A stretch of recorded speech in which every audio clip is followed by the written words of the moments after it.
Welcome back. What's that? So I just scraped my nozzle tip and put a new tip inside for my 023. And for those of you who don't believe in nozzle dip, I will tell you this. This works great. I don't know why more technicians don't use it, but it's better to just warm the tip up and then dip it in.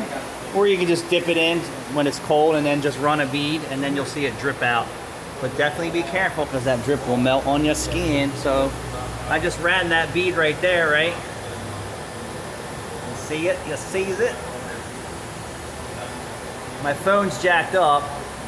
I was gonna go get a new one today, but my infamous employee who runs the counter managed to call out sick today. Why is that? She didn't have enough days off for Christmas? Not enough days off for New Year's? Probably not. Not my paycheck suffering. So, you can see right there, all right, so I did that bead just to melt the jizz off, but if you look inside the tip, nothing's stuck.